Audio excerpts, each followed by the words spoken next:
A Ukrainian delegation has arrived in the United States for peace talks, ushering in a new round of diplomacy amid intensified Russian attacks on Ukraine's energy infrastructure. The main task for the Ukrainian delegation is to provide all the real information about what is happening and the consequences of the Russian strikes. Among the consequences of this terror is the discrediting of the diplomatic process. Due to growing threats from the Kremlin, the EU is updating its security and defense strategy. Ukraine, which has been resisting Russia's full-scale aggression for the fourth year, will help Europe respond to military threats and hybrid attacks. Together, we will work on key areas that will strengthen our independence. These are security and defense. Last year, at the European level, we achieved more progress in defense than in previous decades. Real experience of virtual combat. The armed forces of Ukraine use VR technologies to train new recruits.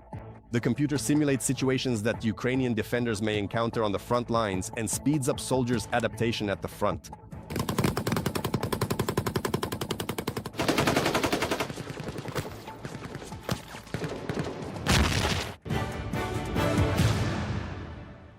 Hello, my name is Mikhailo Baranov, and now I will tell you more about everything in detail. A Ukrainian delegation has arrived in Miami for another round of negotiations with the United States.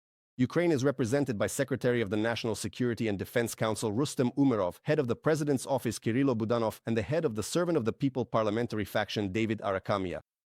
According to Budanov, the Ukrainian side will have an important conversation with their American partners, during which the details of the peace agreement will be discussed.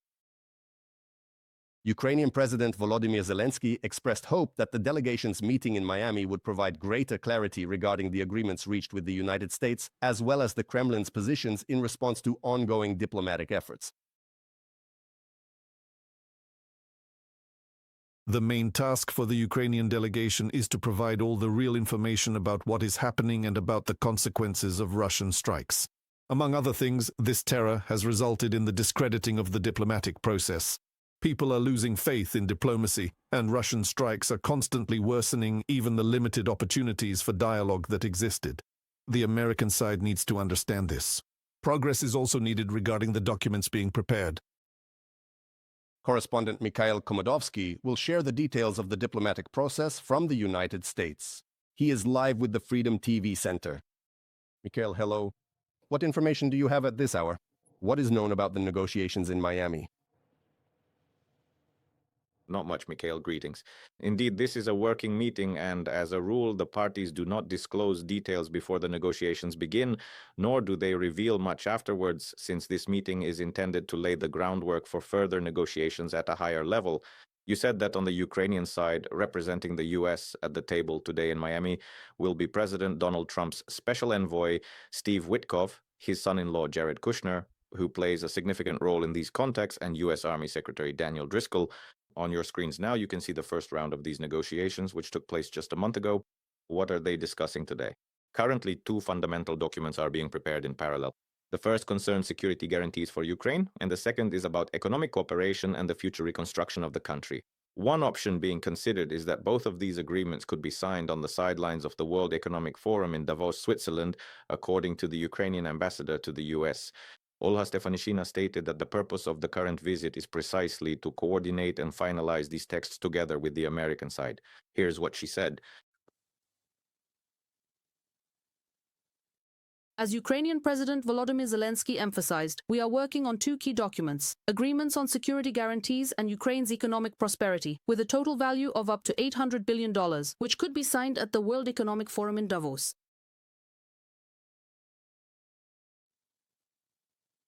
Earlier, after the meeting between Volodymyr Zelensky and Donald Trump in Mar-a-Lago, the idea of a separate summit in Washington with the participation of European leaders was discussed for this week, but these plans never materialized.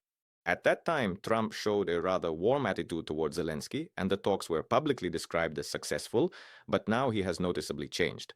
From the White House side, Trump is once again claiming that it is supposedly Zelensky, not Putin, who is delaying the peace agreement, which is completely at odds with what he said earlier. However, President Trump's position changes quite often, and we're not talking about weeks or months, but even days. So right now, everyone is closely watching how the negotiations in Davos might unfold and whether they will bring any significant results. We will keep monitoring the situation. Thank you, Mikhail, for the detailed and up-to-date information. Joining us live from the US was correspondent Mikhail Komodovsky, who is following the negotiations between the Ukrainian and American delegations on ending Russia's war against Ukraine, which have started in Miami.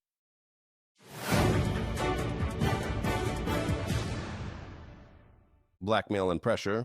Russia is planning to attack Ukraine's nuclear power plants. This information comes from the main intelligence directorate.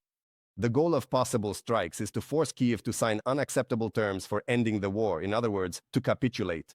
To achieve this, Moscow may strike at the substations that supply electricity to keep the nuclear power plants running. The Russian Federation has already conducted reconnaissance on 10 such facilities in 9 regions of Ukraine. The main intelligence directorate emphasizes that the Kremlin's plan to destroy power generation at nuclear plants once again demonstrates the genocidal nature of Russia's war against Ukraine. As part of its pressure campaign, Moscow also plans to intensify its intimidation of European countries and the West as a whole in order to curb support for Ukraine, specifically our ability to repel Russia's terrorist airstrikes on critical energy infrastructure. By destroying or disabling these substations, Moscow aims to disconnect the nuclear power plant units from Ukraine's unified energy system, leaving Ukrainian civilians completely without electricity and heat.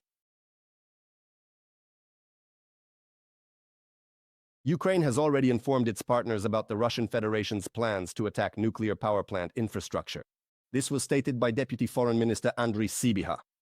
According to him, Kyiv has provided this information to international partners, including the International Atomic Energy Agency, and has warned about the potentially catastrophic consequences of Russian strikes.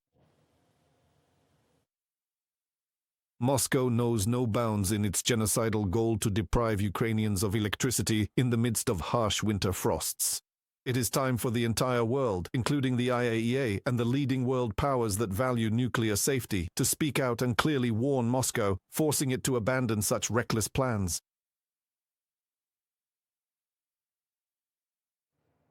The Russians continue to attack critical infrastructure across Ukraine.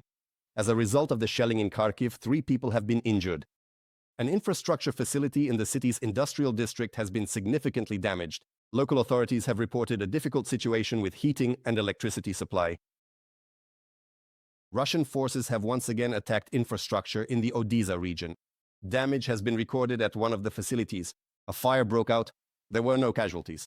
According to Oleg Kuiper, head of the Odesa military administration, critical infrastructure is operating as normal. There are power outages in the capital of Ukraine, as well as in the Kyiv and Sumy regions. This was reported by the Ministry of Energy. They clarified that in the Bucha district alone, more than 50,000 families remain without electricity due to the Russian attack. Emergency power outage schedules have been introduced in the Sumy region. President Volodymyr Zelensky responded to the latest strikes by Russian occupiers on Ukrainian cities. He stated that he held a meeting on all issues related to the emergency situation in the energy sector. And he emphasized that the geography of restoration work covers almost all of Ukraine. And it is extremely difficult. It is extremely difficult after this night and the Shahed drone strikes in the Kyiv region.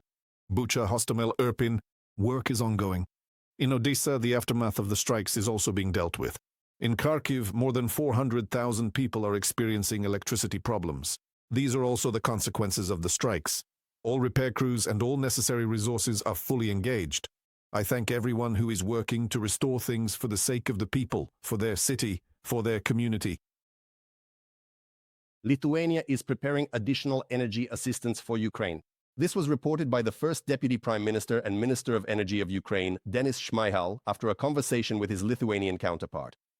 According to him, the government of the Baltic country will, in the coming days, prepare a decision to transfer equipment for electricity generation to Kyiv. This equipment will be used in the capital and in the most critical regions. Shmyhal also thanked Vilnius for the assistance previously provided. Since the start of Russia's full-scale invasion, Ukraine has received sets of equipment for thermal and nuclear power plants from Lithuania. This has helped carry out emergency repairs in several regions of the country. In addition, we have already received more than 2,000 solar panels, various equipment and machinery from our Lithuanian friends. Lithuania has contributed 5.7 million euros to the Ukrainian Energy Support Fund. I informed my colleague about the situation in Ukraine's energy sector and about Putin's crimes against humanity. There is not a single power plant left in Ukraine that has not been hit by Russian strikes. Ukrainian energy workers continue to repair and restore electricity to people around the clock.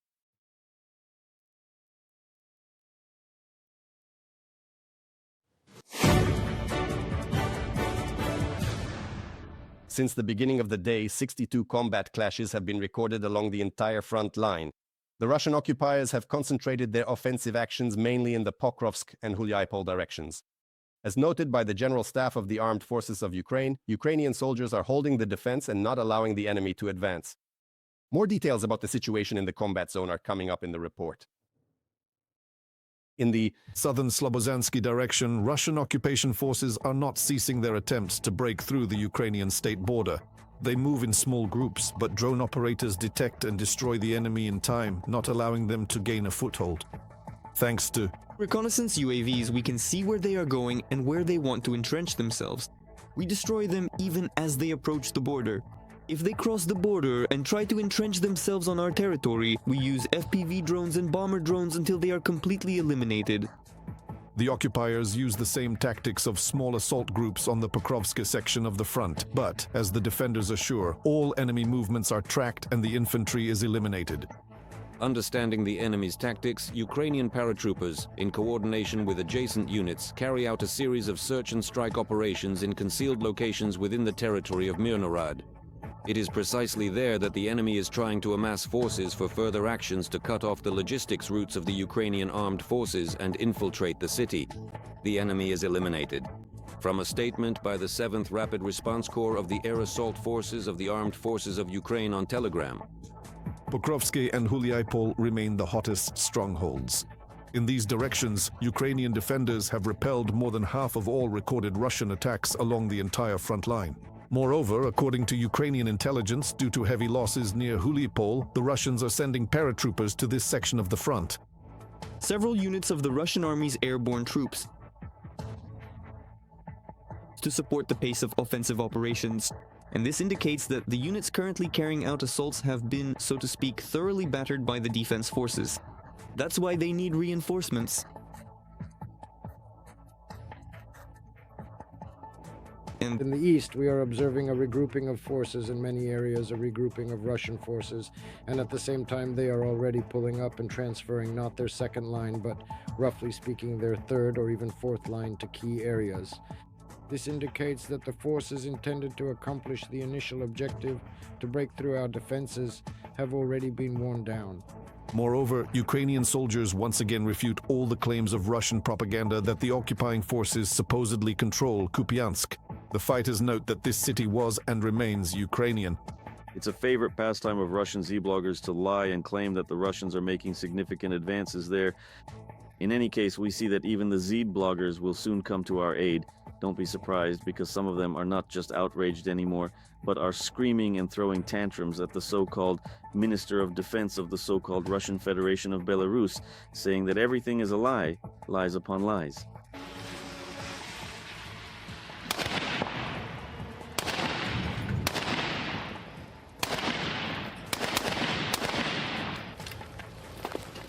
Wing. 721 operational tactical level UAVs of the Ukrainian Defense Forces were shot down on the front line over the past day. Also, according to the General Staff of the Armed Forces of Ukraine, the defenders destroyed more than 36 artillery systems, 6 armored combat vehicles, 3 Russian tanks, an MLRS, and a Russian air defense system. In addition, Ukrainian soldiers eliminated 1,130 Russian occupiers along the entire front line over the past day. Thus, since the beginning of the full-scale invasion, Russia has already lost 1,225,500 soldiers in Ukraine. The General Staff of the Armed Forces of Ukraine also confirmed the destruction of several Russian Army air defense facilities in temporarily occupied Crimea. The command emphasized that Ukrainian forces continue to destroy the enemy and its weaponry. In the temporarily occupied Ukrainian territory of Crimea, Ukrainian defense units struck a Russian Nebo-U radar station near Yevpatoria and a Panzer S-1 anti-aircraft missile and gun system near the village of Kutorok. In addition, a storage and preparation site for Russian Army unmanned aerial vehicles was struck near Donetsk. The extent of the damage is being clarified. From the statement of the General Staff of the Armed Forces of Ukraine on Telegram. The European Union intends to create a new European security and defense strategy during Cyprus's presidency. The document will be prepared over the next 6 months. By the way, Ukraine will also be involved in its development. This was stated by the President of the European Commission, Ursula von der Leyen. She called for maintaining strong and sustained support for Kyiv while Russia continues its massive shelling. Kristina Dombrovska will tell you more. By July 2026, a new European security and defense strategy will be presented, announced the President of the European Commission, Ursula von der Leyen. The document will cover responses to military threats, geostrategic tensions, and hybrid challenges. Ukraine will be involved in the development of the strategy. Together, we will work on key areas that will strengthen our independence. This is about security and defense. Last year, at the European level, we made more progress in defense than in previous decades. We introduced the White Paper, a roadmap for readiness through 2030. But we also gave member states the opportunity to mobilize up to 800 billion euros. To ensure that this roadmap is truly implemented, we invested 150 billion euros in closing the gaps through the joint procurement program SAFE.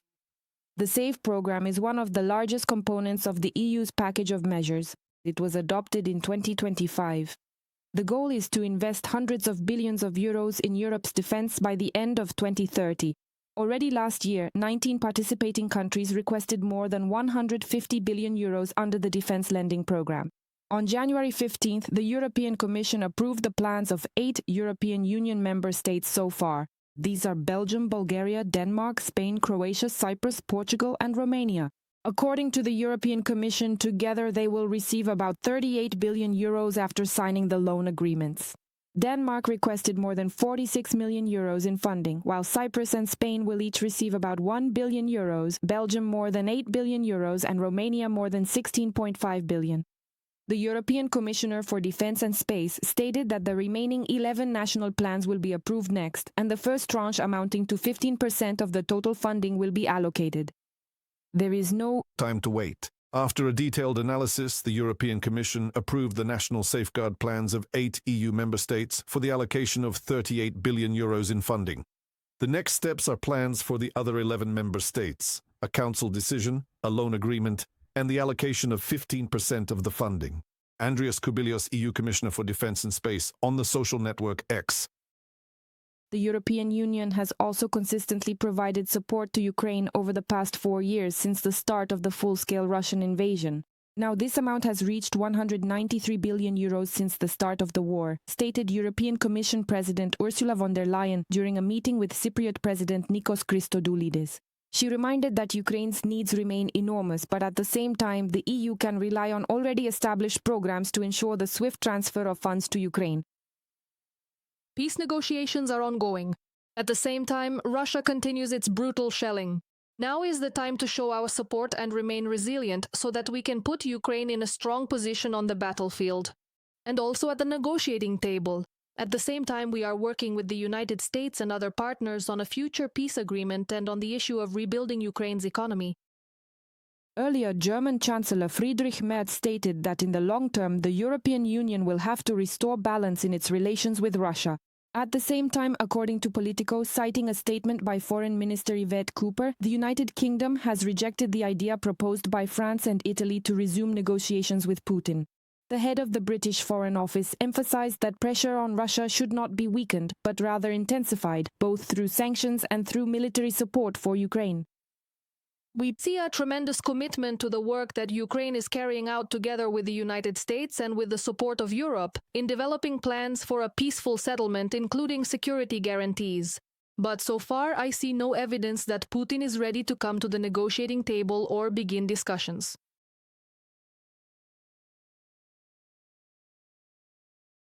Latvia's Foreign Minister Baiba Braje is also convinced that as long as Russia does not change its behavior, there are no grounds for negotiations.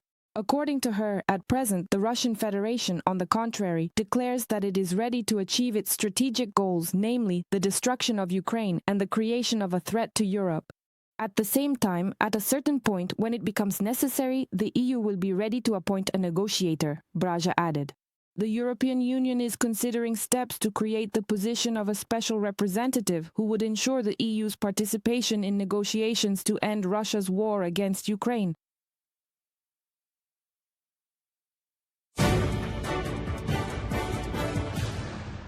The first training exercises for Ukrainian servicemen in 2026 have begun in Poland. This was reported on the social network X by the General Staff of the Polish Armed Forces. One of the courses, combat medic training, is based on wartime experience and standards for tactical casualty care in combat conditions. The training is conducted as part of the military assistance mission and is carried out by the mission's operational command in Poland. They are training, rehearsing upcoming missions, and also recovering. To this end, Ukrainian servicemen are also using virtual reality. At first, VR headsets were used to train drone pilots, but now they are also being used to train infantry. In addition, for those who have returned from the front lines, virtual reality is helping as part of a comprehensive psychological rehabilitation program. More on this in our next report. Quiet. Quiet. Do you hear that? Quiet. This video was created specifically to train recruits, featuring footage simulating real combat. It is shown through virtual reality headsets. Instructors say that in this way, a soldier prepares for the situations they will face at the front and reinforces the necessary skills. For example, if you carefully take this specific video that they are currently watching, such a fascinating example.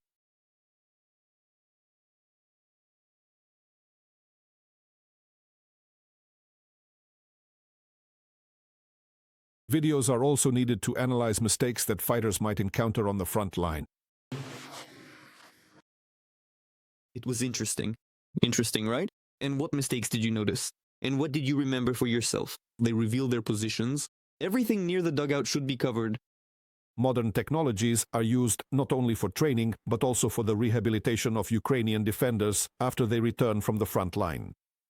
This might arguably be described as the most straightforward and uncomplicated and most effective method. It's a supplement to the work of psychologists in the units, since they don't work in a stationary way, but are used in a mobile format. That is, we take these VR glasses and go to the units where we work directly with the servicemen. Such adaptation courses last for 3 days. During this time, the fighters rest in comfortable conditions, engage in art therapy, and even travel. And all of this is made possible by virtual reality. The detailed and comprehensive software program, which is used together with the VR glasses, was created by Ukrainian developers. It fully takes into account all rehabilitation needs. I really liked it, but this is also my first time trying it, of course. I wish I could do it more often, yes. After a hard day, it would be great to watch a video like this and experience it again. I'd also like to be by the sea like that. If there was something like that, like being in the future, I'd want to see it too. I like it more than, that's how it is, I guess. Psychologists say that with the help of modern technology, soldiers can not only relax and recover, but also work through their fears. I feel souls that are at ease. To feel relaxation in your soul, to feel relaxation in your body, and if there's also visual reinforcement, it has an even more positive effect on each service member and on people in general. Ukraine's defense forces have been using virtual reality technology for training and rehabilitation of soldiers for several years now. These kinds of sessions are now one of the most important areas, constantly evolving in response to modern warfare. Dmytro Hlushko from Donetsk region, reporting for Freedom TV channel.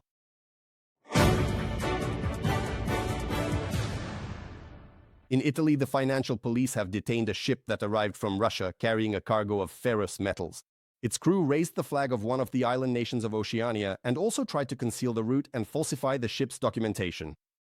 Despite this, an inspection revealed that the vessel had called at the Russian port of Novorossiysk, which is under EU sanctions, and was loaded there. On board, the police discovered 33,000 tons of metal. The ship and its cargo have been seized. The importer, ship owner, and part of the crew are under investigation for attempting to circumvent European Union restrictions. Last year, the Russian Federation illegally exported more than 2 million tons of grain from the temporarily occupied territories of Ukraine. The products were transported to international markets via a specially created shadow fleet and ports on the Black and Azov Seas. It was previously reported that the occupiers are stealing Ukrainian grain, and some of it is being sold to loyal foreign regimes. According to Ukrainian intelligence reports that the lion's share of grain exports by Russia in 2025 falls in the second half of the year. About 1,400,000 tons have been shipped. Russia continues to export grain grown in the temporarily occupied territories of Ukraine under the guise of Russian grain, using the facilities of occupied ports in the Azov and Black Seas, primarily the Sevastopol seaport. To circumvent sanctions, Russia carries out ship-to-ship operations in the transshipment area of the port of Kavkaz, using storage vessels. This allows the Russian Federation to conceal the true movement of the grain, while carriers can avoid entering the ports of the temporarily occupied territories of Ukraine and reduce the risk of being accused of illegal trade. This scheme is used for grain deliveries to the Kingdom of Saudi Arabia, Bangladesh, and Vietnam. The turnover is very significant. We're talking about billions of dollars, which really can, and most likely do, go to fund the military machine. In 2026, Russia plans to begin large-scale exploitation of mineral resources in the temporarily occupied territory of Donetsk region. Moscow views Ukrainian deposits of strategic and rare metals as a resource base to support its military economy and to offset losses in its own oil and gas sector. This was reported by the Ukrainian Foreign Intelligence Service. The Kremlin intends to launch a long-term geological exploration program in the temporarily occupied territories of the Donetsk region, planned to run until 2031. It provides for a phased study of deposits, focusing on raw materials in demand in the modern economy, particularly strategic rare metals. This is not about one-off geopolitical trips, but about long-term work divided into several stages. In fact, this is about the deliberate exploitation of Ukrainian land and natural resources for the enrichment of the aggressor state. Russia, in violation of international law, is trying to compensate for its own economic failures at the expense of the mineral resources of the Donetsk region, turning geological exploration not into a tool for regional development, but into a mechanism for the resource plundering of the occupied territories. According to the head of the Ukrainian Ministry of Foreign Affairs, Andriy Sybiha, Moscow supplied grain to the markets of Africa, Asia, the Middle East, and Europe. Almost 40% was sold to Egypt. Ukrainian intelligence identified 45 vessels involved in the theft of grain and its transportation to global markets. Kyiv imposed sanctions on 43 of them, as well as on 39 captains. Andriy Sybiha called on European partners to begin countering this Russian crime, combating the export of grain, sanctions against Russia's shadow fleet, and the redistribution of resources. All Russian infrastructure involved in the theft of Ukrainian grain, as well as its buyers, must face European sanctions as soon as possible.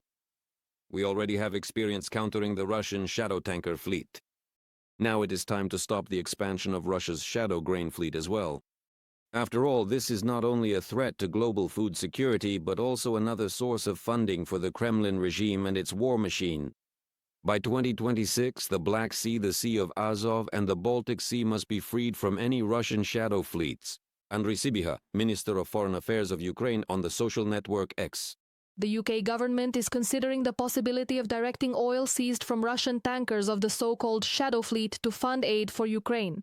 This was reported by The Times, citing sources in British government circles. According to them, this approach would not only stop illegal shipments of Russian oil, but also directly support Ukraine.